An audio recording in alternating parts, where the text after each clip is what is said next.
Liam felt like a ghost at his own life's banquet. The air in his mother-in-law's cavernous living room was thick with the scent of expensive perfume and the low hum of self-congratulation. It was a sound he had grown to know intimately, the collective purr of people who believed they were the center of the universe. He stood near a towering ficus tree, its waxy leaves looking healthier and more vibrant than he felt. He held a glass of sparkling water that had been sweating in his hand for nearly an hour, a small, cold anchor in a sea of champagne flutes. Tonight was a celebration for Marcus, his brother-in-law. Marcus had supposedly closed a monumental real estate deal that promised to elevate the family's already inflated sense of importance. Liam knew the truth was likely far murkier, a tapestry woven with Marcus's signature blend of exaggeration and outright deceit. But here, in this room shimmering with feigned success, truth was an unwelcome guest. His wife, Clara, was holding court across the room. She was luminous in a sequined dress that caught the light and scattered it like shattered stars. She moved with a practiced grace, her laughter a bright, sharp sound that never quite reached her eyes. When her gaze swept the room, it slid over Liam as if he were part of the furniture, a necessary but unremarkable fixture in the grand design of her life. He had stopped being a person to her years ago. Now he was merely a resource, a stepping stone she had long since crossed but had not yet bothered to kick away. Beatrice, his mother-in-law, and the family's formidable matriarch glided through the crowd like a shark navigating familiar waters. Her smile was a weapon, thin and precise, deployed to disarm or to wound with equal ease.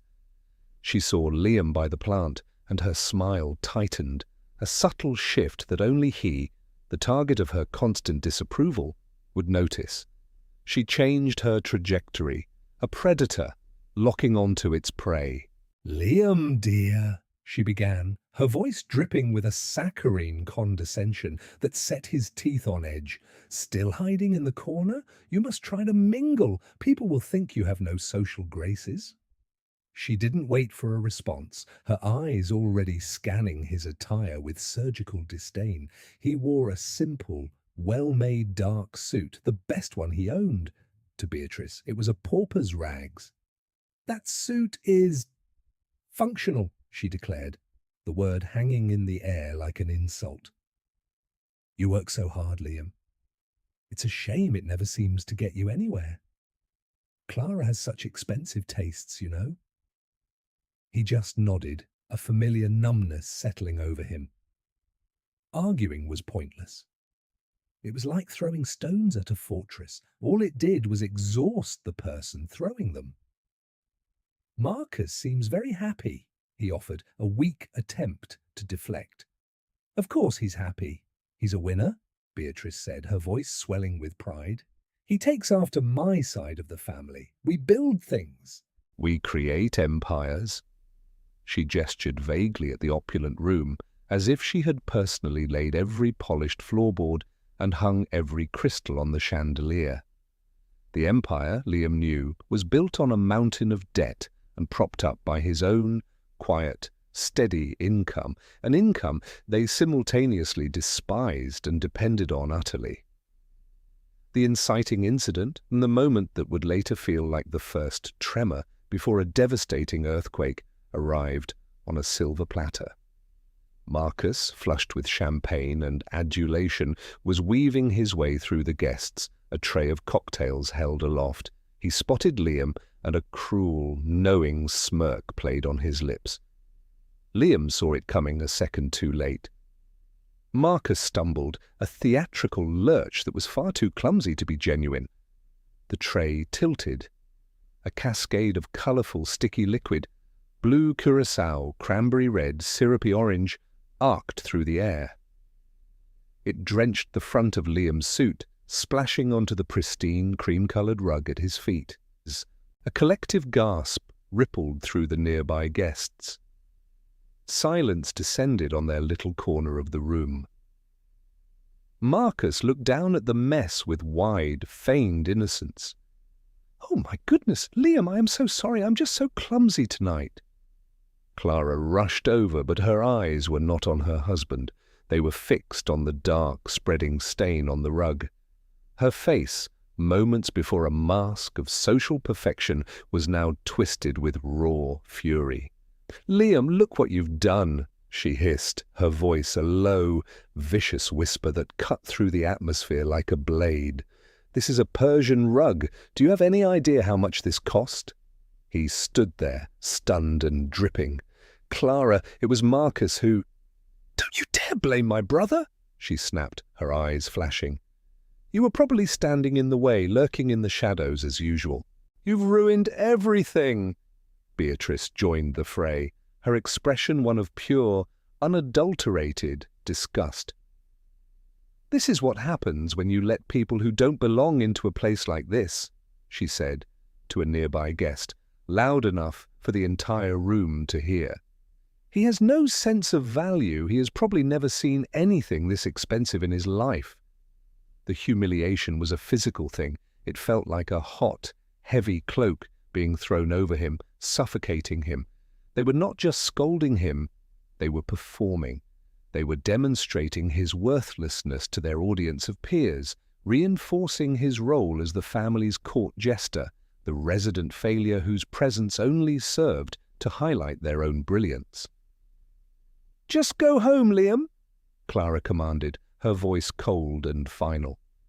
She turned her back on him, already kneeling to dab at the stain with a napkin, her concern entirely for the object, not the man she had married. "You are an embarrassment. Just get out of my sight." No one defended him. No one met his eye. He was dismissed, erased from the celebration. He turned and walked out of the room, the sound of their returning chatter chasing him down the hall. As he closed the heavy front door behind him, the click of the latch sounded like a cell door locking shut. He stood on the manicured lawn, the cool night air a balm on his burning skin, and knew, with a certainty that chilled him to the bone, that something had irrevocably broken. The drive home was a blur of streetlights and silent rage. The house, when he arrived, felt cold and empty, a hollow monument to a life that wasn't his. This home, which he had paid for, was filled with Clara's things, Beatrice's taste, Marcus's lingering scent of cologne and entitlement. He was a tenant in his own life, and the rent was his dignity. He stripped off the sticky, ruined suit and threw it in a heap on the floor. In the closet behind his own meagre row of clothes were Clara's designer dresses and shoes, a vibrant and expensive collection that mocked his own practicality. For 10 years he had endured their casual cruelty, their relentless chipping away at his self-worth. He had done it for the memory of the woman he thought he had married, a woman who had vanished so gradually he barely noticed she was gone. He had met Clara in college. She had been different then, or maybe he had just been different. He had been charmed by her ambition, her fire. He had mistaken her hunger for status as a drive for a better life for them both.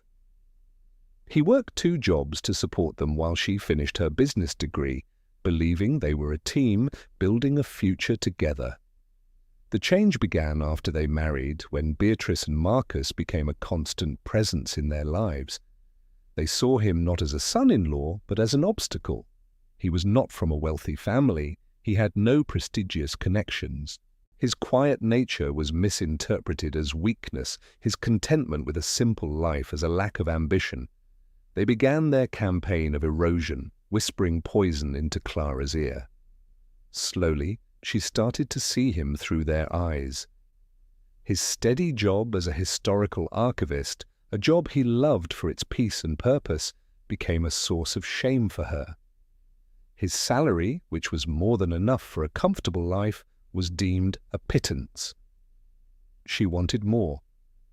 She wanted the life her mother insisted she deserved, a life of luxury and public admiration. He had tried to keep up. He took on extra work, cataloguing private collections on weekends. He funneled his earnings into the black hole of their lifestyle, the mortgage on a house too big for them, the lease on a car she couldn't afford, the endless shopping trips that were her only source of joy. He did it all, hoping to one day see a flicker of the old Clara, the woman who had held his hand and told him his quiet strength was what she loved most. But that woman was gone, replaced by this cold, brittle stranger who looked at him with contempt. The family's disdain was a constant, low-grade fever in his life.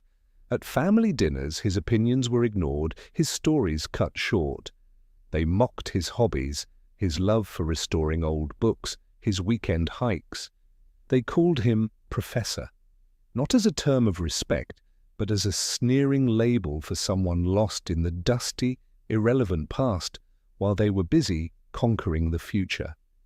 Their financial situation, he knew, was a house of cards. Beatrice lived on a dwindling inheritance, maintaining the illusion of wealth through sheer force of will and a series of high-interest loans. Marcus was a charlatan, a junior associate at a real estate firm who inflated his role and took credit for the work of others. His latest deal was likely just another fantasy, another line of credit he had conned some unsuspecting lender into extending. And Clara, his Clara, was a willing participant in the charade, spending money they didn't have to project an image of success that was as hollow as her heart had become. They were all convinced of their own superiority, blinded by an arrogance so profound it was almost impressive. They truly believed they were titans of industry, socialites of great import, when in reality they were just small, greedy people terrified of being exposed. Their greatest fear was that the world would see them as they saw him, ordinary. As he stood in the cold, silent house, the weight of a decade of insults and humiliations pressed down on him. He felt a profound weariness, a soul-deep exhaustion. He had been patient, he had been accommodating, he had been a fool. He began to pack, not out of a clear decision, but from a primal need to do something, to act. He pulled an old, worn suitcase from the top of the closet. It had been his grandfather's. It was one of the few things he had left of the man, a quiet, enigmatic figure who had passed away when Liam was just a boy. As he opened the suitcase, a small velvet pouch he hadn't seen in years tumbled out from an inner pocket. Inside were 2 old, ornate keys and a thick, sealed envelope made of heavy parchment. The wax seal bore the image of a phoenix. It was the inheritance his grandfather had left him, something his parents had given him when he turned 18, explaining it was a small trust that would provide a modest monthly income. He was told not to open the letter until his 35th birthday. That birthday had been 6 months ago. In the chaos of trying to appease Clara and fund her latest social climbing venture, he had completely forgotten about it. He had always assumed the trust was just what his parents said, a small, helpful fund. The monthly payments were substantial enough to cover the mortgage and their extravagant bills, which was why Clara and her family tolerated his menial job.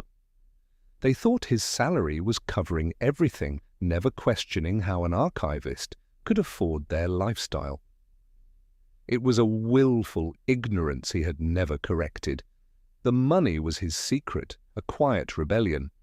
He let them think he was barely scraping by, a small act of self-preservation. Now, looking at the heavy envelope and the strange keys, a flicker of curiosity cut through his despair. He had always respected his grandfather's wishes. But tonight, with the sticky residue of cocktails still faintly scenting the air, and Clara's cruel words echoing in his ears, rules felt meaningless. The life he had tried so hard to build according to the rules had crumbled into dust. He broke the wax seal. The parchment within was brittle with age. The letter was not a sentimental note from a grandfather to his grandson.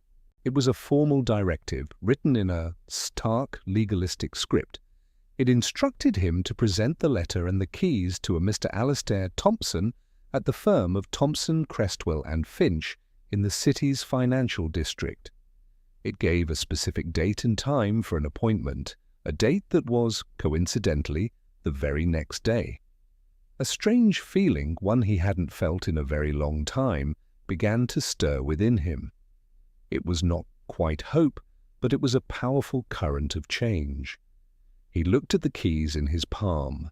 They were heavy, intricate, one made of brass, the other of dark, polished steel. They were keys to something more than a simple lockbox. He could feel it. They were keys to a different life. The next morning, Liam dressed in his only other suit. He left a simple note for Clara on the kitchen counter. "I have an appointment in the city. I will be back later." He didn't know if that was true, but it was all he could think to write. The house was still silent. She must have stayed at her mother's, unwilling to face the man she had so publicly shamed. The offices of Thompson, Crestwell and Finch were located in a sleek, imposing skyscraper of glass and steel that seemed to pierce the clouds. It was a world away from the dusty archives and quiet libraries where he spent his days. He felt a familiar pang of inadequacy as he walked into the lobby, a vast expanse of marble and hushed importance. But when he gave his name to the receptionist, her demeanour shifted instantly from polite indifference to one of profound respect. "Mr. Sterling, of course. Mr. Thompson is expecting you. Please, go right up to the penthouse floor." The private elevator ascended with a silent, breathtaking speed. The doors opened directly into a magnificent corner office with panoramic views of the city. An elderly man with sharp, intelligent eyes and a perfectly tailored suit rose from behind a large mahogany desk. "Mr. Liam Sterling," the man said, his voice warm and resonant. He extended a hand. "I am Alastair Thompson. I have been waiting a very long time to meet you. Your grandfather was a dear friend." Liam was taken aback by the man's warmth. He had expected a stuffy, formal lawyer, not this welcoming figure. He handed Mr. Thompson the letter. The lawyer read it, nodded, and then looked at the keys Liam held in his hand. "Your grandfather, Elias Sterling, was a brilliant man," Mr. Thompson began, gesturing for Liam to sit. "He was also a deeply private one. He built an empire, but he despised the trappings of wealth and the arrogance it so often breeds. He wanted his heir, his only grandson, to grow up untouched by that world. He wanted you to understand the value of hard work, of character, of a life lived with purpose rather than possession." Liam listened, captivated. He had only vague, childlike memories of his grandfather, a kind man with calloused hands who smelled of pipe tobacco and old books. "He set up a trust for you," the lawyer continued, "a rather unique one. The monthly stipends you have been receiving were designed to be just enough to provide a comfortable life, but not enough to attract avarice. He wanted to see what kind of man you would become without the weight of a fortune on your shoulders. He instructed us to observe, but never to interfere unless specific conditions were met." Mr. Thompson paused, his gaze steady and serious. "The primary condition was your 35th birthday. The secondary condition was, well, let's just say he had provisions in place for a situation where you were being taken advantage of.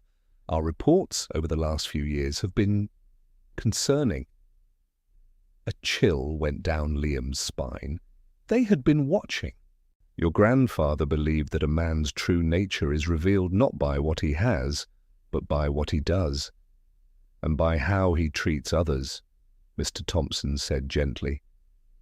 "Now it is time for you to understand the full extent of his legacy. If you would please follow me." He led Liam through a discreet door in his office to another elevator. This one went down, deep into the bedrock beneath the skyscraper. It opened into a long, sterile hallway lined with vault doors. At the very end was a massive, circular door of polished steel, like something from a spy film. Mr. Thompson used a keycard and entered a code. With a heavy, satisfying thud, the locking bolts retracted. He stood back. "The keys, Mr. Sterling." Liam's hand trembled slightly as he inserted the brass key into one lock and the steel key into another. He turned them both.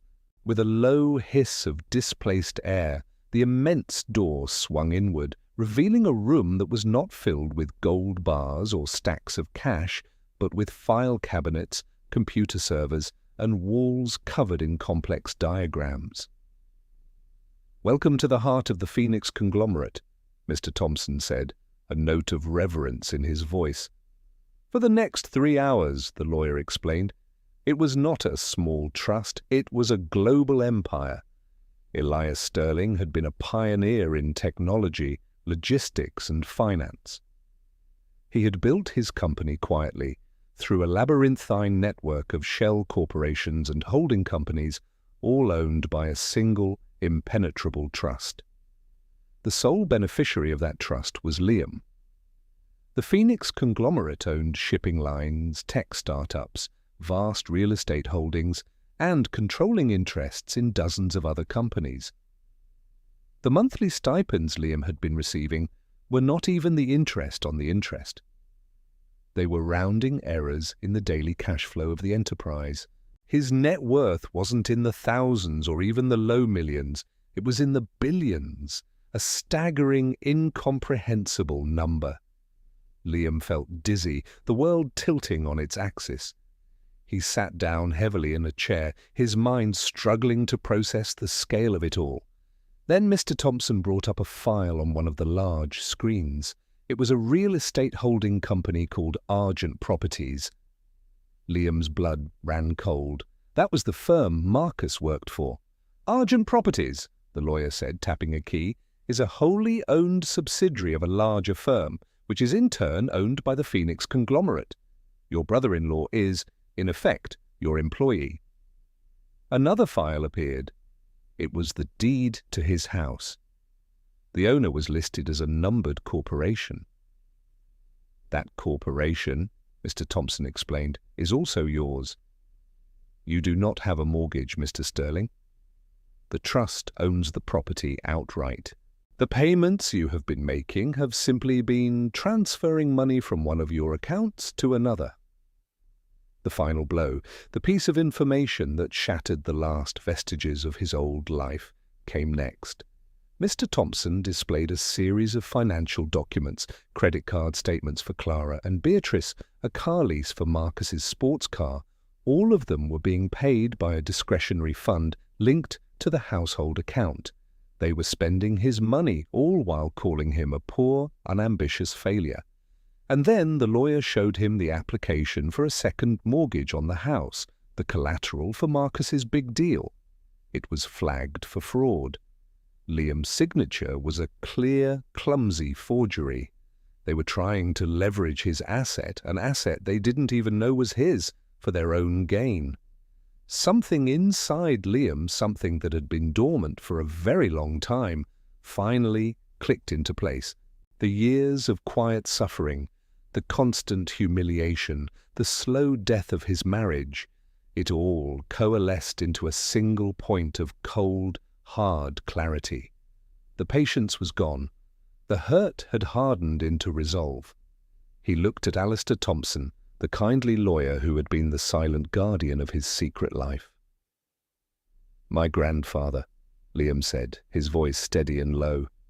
"He put provisions in place for a reason. He wanted me to understand character. I understand it now, theirs and my own." He stood up, a new authority settling on him like a well-fitted coat. "They have built their world on a foundation of lies and contempt. I think it's time we showed them what happens when that foundation disappears." Mr. Thompson's expression was one of immense satisfaction. He had been waiting for this moment for years. "I have a team ready and waiting for your instructions, Mr. Sterling. What is your first order?" The planning session that followed was a masterclass in surgical destruction. Liam, with his archivist's mind for detail and order, worked with Mr. Thompson and his team of ruthless corporate lawyers. They mapped out the entire financial and social structure of Clara's family, identifying every weakness, every point of leverage. The plan was not to be a loud, angry explosion. It was to be a quiet, systematic unraveling. It would be death by 1,000 cuts, each one delivered with the cold, impersonal precision of the legal and financial systems they had so arrogantly tried to manipulate. Liam's first decision was clear. "The deal," he said, pointing to the fraudulent loan application. "We start there. I want an immediate, full-scale internal audit of Argent Properties, focusing on Marcus's entire portfolio. I want every document scrutinized, every signature verified, and I want an anonymous tip sent to the state's Financial Crimes Division regarding the forgery." "Consider it done," a lawyer on the conference call said. "Next," Liam continued, his voice devoid of emotion, "Beatrice, she lives off credit. Let's review the terms of her accounts." It turned out Beatrice's platinum cards were underwritten by a bank that was also deep down the corporate ladder, owned by the Phoenix conglomerate. Liam gave the order. Based on her debt-to-income ratio, which is astronomical, her credit lines are to be immediately suspended, all of them. "And my wife?" he asked, the word tasting like ash in his mouth. "Her supplemental cards are tied to your primary account," Mr. Thompson said gently. "You have every right to cancel them at any time." "Cancel them," Liam said without hesitation. "And the car. The lease is in the trust's name. Terminate it. Have the vehicle repossessed." Finally, there was the house. His house. "Initiate eviction proceedings," he commanded. "Serve the notice tomorrow morning. Standard 30-day period. They built their nest in my tree. It's time for them to fly." He signed the documents, his signature firm and clear. It felt like he was signing not just legal papers, but the closing chapter of a long, painful book. He was no longer the victim. He was the author of what came next. The first domino fell the very next afternoon. Marcus was in his office bragging to a junior colleague about the monster commission he was about to receive when two men in severe grey suits walked in. They were from corporate headquarters, the Internal Audit Division. They didn't speak to Marcus. They spoke to his boss, who then entered Marcus's office, his face pale. "Marcus, your system access has been suspended," his boss said, avoiding his eyes. "The auditors need to review all your files, effective immediately." Marcus blustered, demanding to know what was going on, but he was met with a wall of silence. He was escorted from the building, carrying his belongings in a cardboard box, the classic walk of shame. His panic began to set in when he tried to call his lender and was told the deal was indefinitely frozen pending a fraud investigation. At the same time, across town, Beatrice was having lunch at her favorite, ridiculously expensive restaurant. She was telling her friends about Clara's brilliant future now that she was finally coming to her senses about her useless husband. When the bill came, she presented her platinum card with a flourish. The waiter returned, his expression apologetic. "I'm so sorry, madame, but this card has been declined." Beatrice laughed, assuming it was a mistake. "That's absurd. Try this one." He did. It was also declined, as was the third. A hot flush of shame crept up her neck as her friends watched, their sympathy laced with a delicious dose of schadenfreude. She had to make a humiliating call to Clara to come and pay the bill. Clara, meanwhile, was having her own nightmare. She had spent the morning at a spa, trying to detox from the stress of the disastrous party. When she went to pay, her card was rejected. Annoyed, she called the credit card company and was informed, in a flat, bureaucratic tone, that all supplemental cards on the account had been cancelled by the primary holder. She seethed with rage. How dare Liam do this? It had to be some kind of mistake or a pathetic, childish act of revenge for the party. She would deal with him later, but her day got worse. As she was leaving the spa, she saw a tow truck hooking up her luxury sedan in the parking lot. She ran out, screaming at the driver, who simply showed her the repossession order, sighed, and drove away with her car. The three of them converged at Beatrice's house, their worlds crumbling in a matter of hours. Their conversation was a frantic cacophony of disbelief, panic, and blame.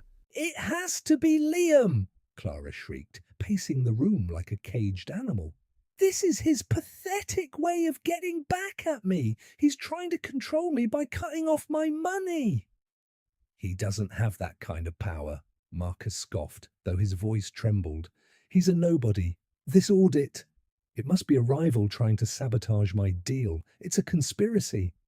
"My credit is ruined," Beatrice wailed, collapsing onto a chaise lounge. "I was humiliated in front of everyone. How could this happen?" They never once considered the real possibility. In their minds, Liam was a powerless, insignificant entity. He was the bug, they were the windshield. The idea that he could be the architect of their ruin was so far outside their realm of comprehension that it simply did not exist. Their arrogance was their blindfold. Liam, from his new base of operations in a suite at a five-star hotel, owned by his conglomerate, watched it all unfold through the reports from Mr. Thompson's team. He felt a strange detachment, a cold sense of justice being served. There was no joy, no glee, only the quiet satisfaction of a long, unbalanced scale finally finding its equilibrium. He maintained his facade, answering their frantic, accusatory calls with feigned confusion. "My card was cancelled? That's so strange, Clara. I'll have to call the bank," he would say, his voice a perfect imitation of his old, placating self. "An audit? Marcus, that sounds serious. I hope you haven't done anything wrong." His sympathy was the cruelest cut of all, a subtle mockery they were too panicked to recognize. He was letting them destroy themselves with their own paranoia and assumptions. The final notice arrived the next day. A legal courier delivered a thick envelope to the house. Clara tore it open. It was an official eviction notice. They had 30 days to vacate the property. The plaintiff was a numbered corporation she had never heard of. This was the final straw. For Clara, the house was the ultimate symbol of her success, the stage upon which she performed her life. The thought of losing it, of being thrown out, was an existential threat. Her rage, now white-hot and absolute, focused entirely on the only target she could conceive of, Liam. She called him, screaming into the phone. "You did this! I don't know how, but you are behind this. You are trying to ruin me because you're a jealous, pathetic little man." "Clara, I have no idea what you're talking about," he said calmly. "I am done with you," she shrieked. "I am leaving you. I am packing your pathetic little suitcase myself, and I am throwing it, and you, out of my life forever. Come and get your things now." The line went dead. Liam took a deep breath. The confrontation was at hand. He called Mr. Thompson. "It's time," he said. "Please have it ready." When Liam arrived at the house, the scene on the front lawn was even more pathetic than he had imagined. Clara, Beatrice, and Marcus stood there, a united front of fury and scorn. His old, battered suitcase was sitting on the curb, a sad, lonely object. "There you are," Clara spat, her face a mask of contempt. "We were just taking out the trash." Marcus laughed, a harsh, ugly sound. "I can't believe you ever let this loser into our family, Clara. It's time to upgrade to someone who can actually provide for you." Beatrice simply looked at him as if he were an insect she was about to crush under her heel. "You have taken everything from us. You are nothing." Liam said nothing. He simply looked at them, at the faces of the people who had systematically tried to erase him for 10 years. He felt no anger, no sadness. He felt only a vast, empty pity. As they stood there, a new sound began to intrude on their suburban drama. It was a low, rhythmic chopping, a deep whoomp, whoomp, whoomp that grew steadily louder. They all looked up, confused. The sound was coming from the direction of the large, wooded property that bordered their backyard, a piece of land that had been undeveloped for as long as they had lived there. The sound grew to a deafening roar. Over the tops of the trees, a sleek, black helicopter rose into view. It was a state-of-the-art Augusta Westland, a machine that radiated power and wealth. It hovered for a moment, then began a slow, deliberate descent towards a clearing on the adjacent property that Liam now knew was a private, registered helipad. Clara, Beatrice, and Marcus stared, their mouths agape. Their personal drama was suddenly dwarfed by this shocking, inexplicable display of power. Who was that? A billionaire? Royalty? The helicopter touched down with a gentle bump. The rotors began to slow. The side door slid open with a smooth, expensive hiss. A man in a sharp suit stepped out and stood by the door, waiting. It was Mr. Thompson. Liam looked at his family. Their faces were a comical mixture of shock and confusion. He then calmly walked to the curb, bent down and picked up the handle of his old suitcase. He turned back to them. "You were right about one thing," he said, his voice carrying easily in the sudden quiet as the rotors wound down. "It is time for an upgrade." He started walking across the lawn, not towards the street, but towards the fence that separated his property from the next. There was a gate there he had never used. He unlatched it and walked through. Clara found her voice first. "Liam, what are you doing? Where are you going?" He stopped and turned to face them one last time, standing on the edge of the helipad. The final act had begun. "You spent 10 years treating me like I was worthless," he began, his voice calm and clear, each word a carefully placed stone. "You lived in my house, you drove my cars, and you spent my money, all while mocking me for not having enough." A flicker of disbelief crossed Clara's face. "Your house?" "Liam, don't be ridiculous. You could never afford this place." "Oh, I could," Liam said, a small, cold smile touching his lips. "What you never understood, what your pathetic arrogance never allowed you to even consider, is that you weren't living off my small salary. You were living off a fraction of the crumbs from an empire you couldn't even imagine." He gestured towards the helicopter. "My grandfather was Elias Sterling." The name hung in the air. Even they, in their self-obsessed bubble, had heard of the reclusive, legendary founder of the Phoenix conglomerate. It was a name synonymous with unimaginable wealth and power. Marcus's face went white. That's not possible."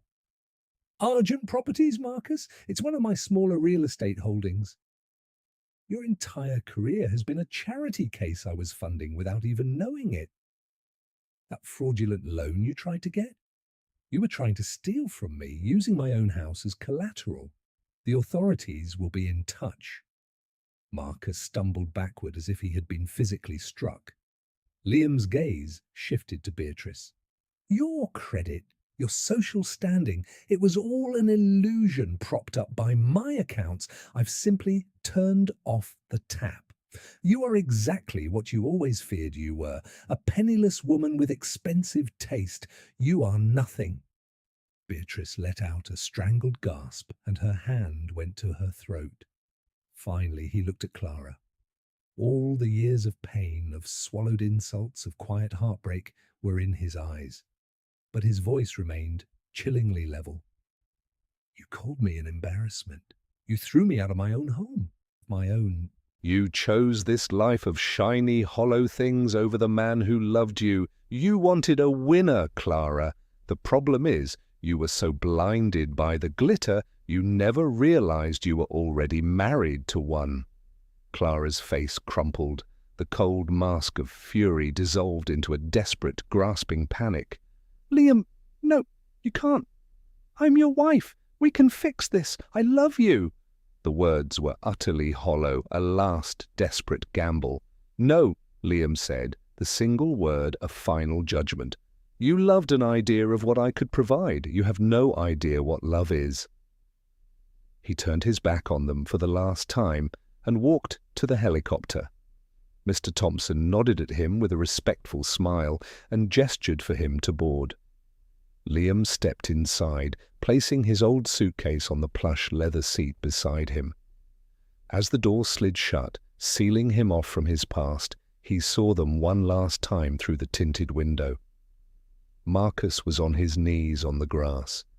Beatrice had fainted, a crumpled heap of designer clothes, and Clara was running towards the fence, her hands outstretched, her mouth open in a silent, desperate scream.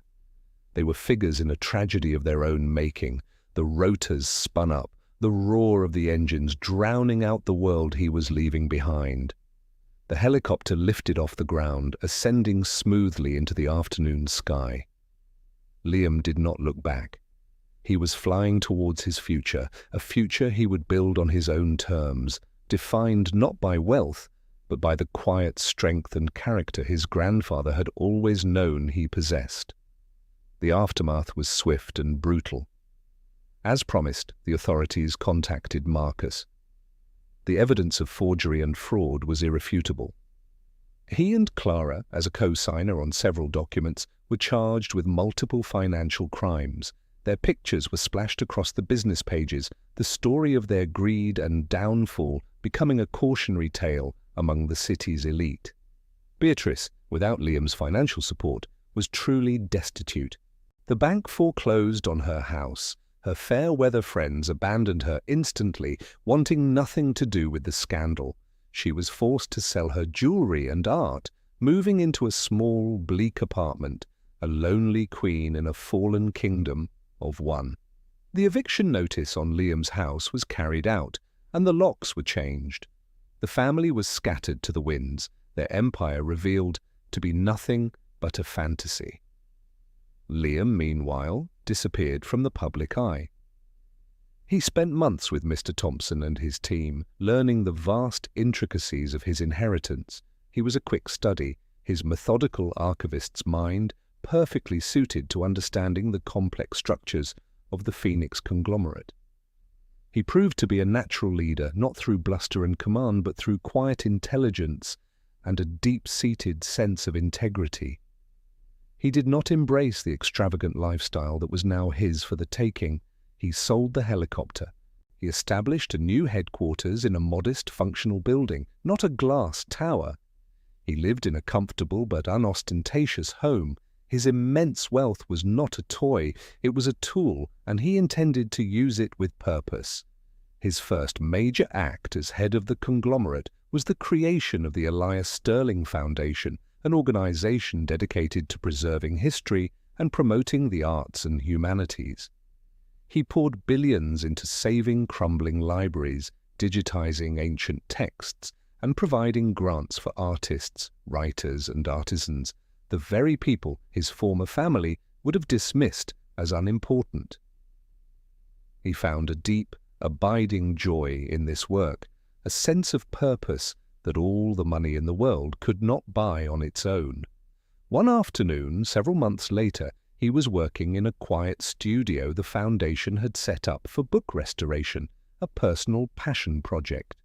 His hands, stained with ink and glue, were carefully mending the spine of a 17th-century manuscript. He was so absorbed in his work that he didn't hear the soft footsteps approaching. "I brought you some coffee," a gentle voice said. He looked up. It was Anna, the lead curator for the foundation.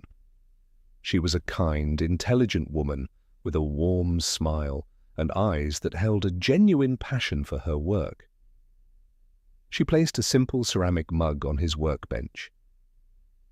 "You shouldn't be working so late, you know," she said, her tone light and teasing. "The billionaire owner isn't supposed to be doing the manual labor." Liam smiled, a real, unburdened smile. "This isn't labor," he said. "This is what I love." They stood in comfortable silence for a moment, the scent of old paper and fresh coffee filling the air. In her he saw a reflection of the values he held dear: honesty, passion, and a quiet strength. There was no artifice, no hidden agenda. It was the beginning of something new, something real. He had won, but his victory was not in the collapse of his enemies or the acquisition of his fortune.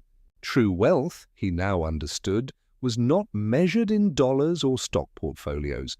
It was measured in purpose, in peace, and in the freedom to be exactly who you were meant to be.